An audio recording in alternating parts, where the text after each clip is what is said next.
Je propose maintenant de passer la parole aux usagers. Voilà, les usagers, enfin les représentants des usagers. Donc, on a Madame Desclercq-Dulac et Monsieur Michel Legendre qui sont présents ce soir. Donc, je vais les laisser se présenter et puis nous donner leur approche, leur regard. Alors, bonsoir à toutes et à tous.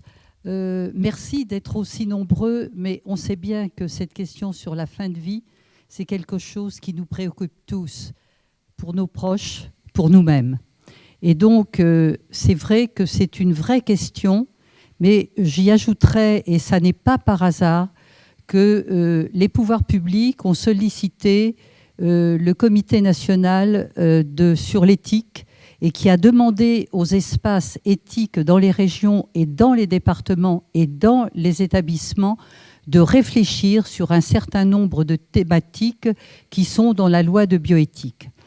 Et dans la région Centre, je vais vous dire que l'espace régional d'éthique avait choisi 3 thématiques.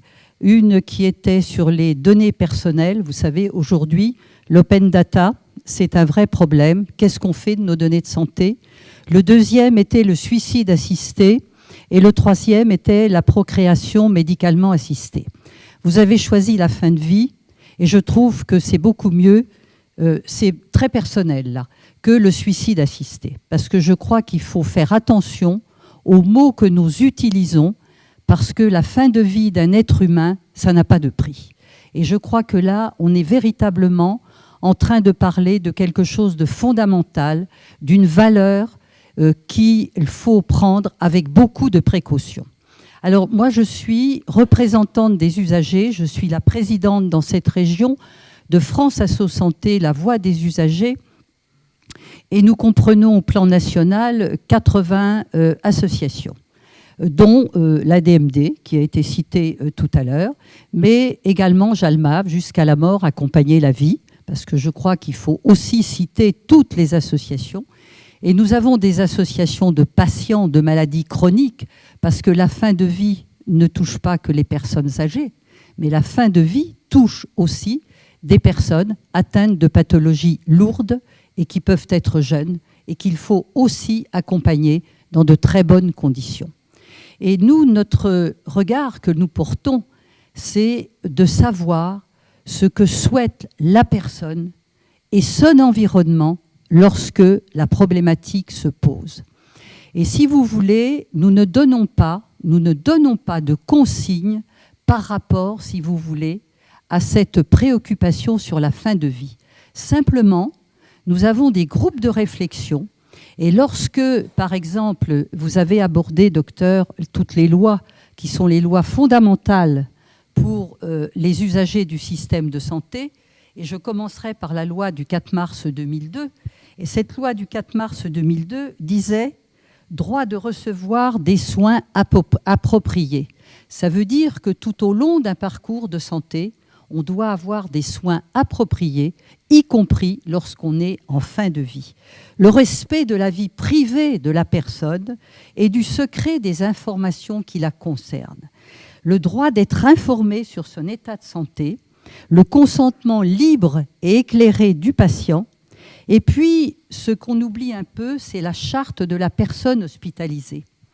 Et je voudrais saluer celle qui a fait la première charte de la personne hospitalisée, c'était Simone Veil. Et n'oublions pas que cette femme, à l'époque où elle a mis en place l'IVG, et cette charte de la personne hospitalisée, elle était bien dans le respect de la dignité de chaque être humain. Et cette loi du 4 mars 2002, elle n'est pas venue comme ça. Vous savez, c'était l'épidémie du sida,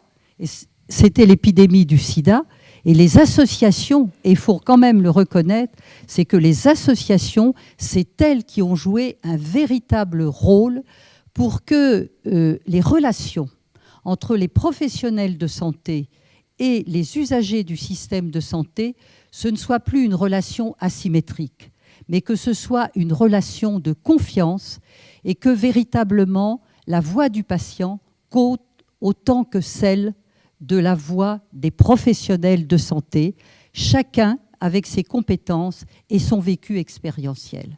Donc ça, je crois qu'il ne faut jamais l'oublier. Et lorsqu'il y a eu la loi Leonetti et la loi qu'on a modifiée, Leonetti-Claes, vous les avez abordés, docteur, je ne vais pas le redire, mais je pense que là, nous aussi, alors c'était à l'époque le collectif interassociatif sur la santé. Et ça veut dire qu'à chaque fois qu'une loi qui touche les usagers du système de santé, le collectif à l'époque était consulté.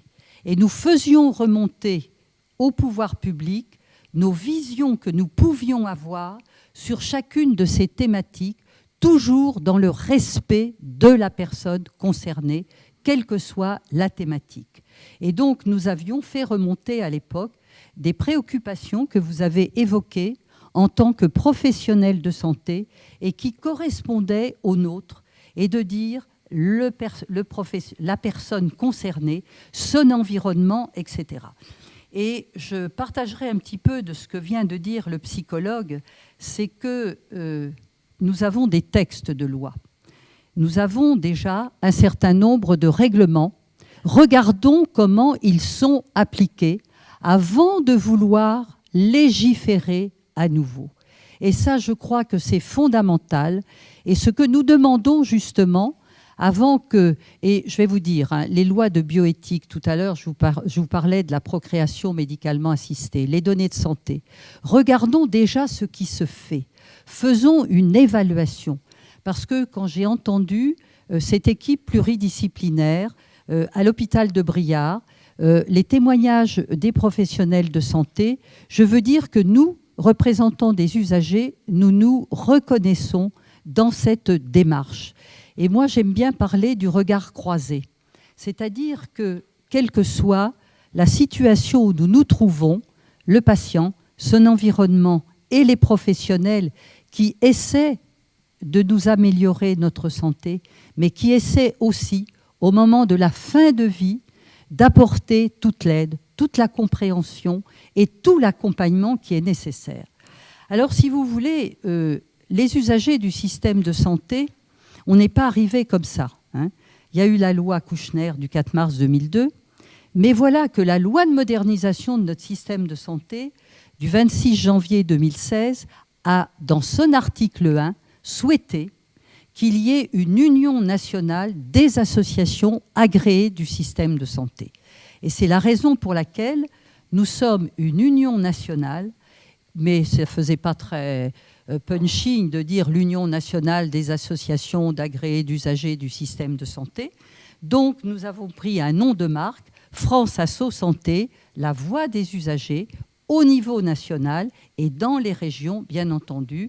Dans la région Centre-Val de Loire, je dois vous dire qu'on a été la première union régionale à se créer le 19 juin 2017. Donc vous voyez, ça veut dire qu'aujourd'hui, lorsque on parle de la fin de vie, on met bien le patient et son environnement au cœur du dispositif. Et ça, il ne faut jamais l'oublier. C'est que tous, autant que nous sommes, la fin de vie, elle nous concerne tous.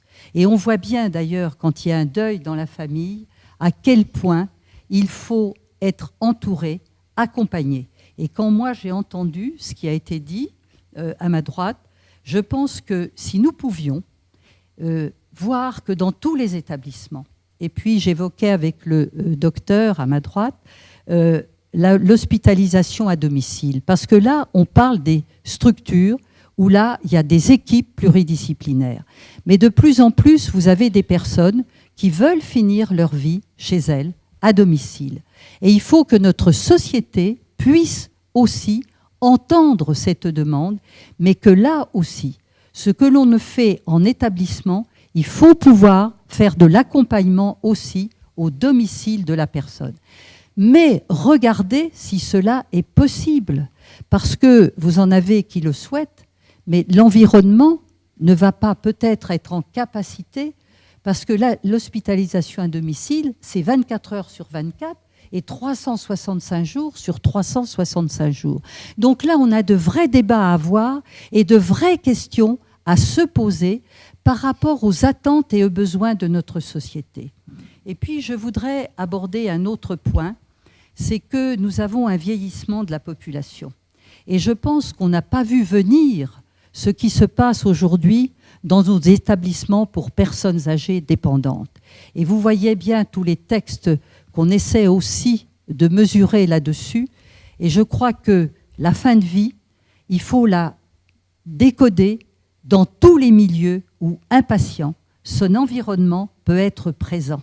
Donc, c'est peut-être pas des lois qui vont permettre de faire tout ça, mais c'est une réflexion collective avec le public. Parce que il faut quand même savoir, et là j'espère que des questions vont être posées dans la salle, c'est que lorsque les pouvoirs publics ont souhaité ces états généraux, ils ne souhaitaient pas que ce soit des informations descendantes, des sachants vers les non-sachants, mais que le grand public puisse faire savoir sur ces thématiques, et aujourd'hui c'est la fin de vie, qu'est-ce qu'ils souhaitent, qu'est-ce qu'ils aimeraient et qu'est-ce qu'ils envisagent par rapport à ce qui se fait. Et ce qui se fait doit être évalué, valorisé.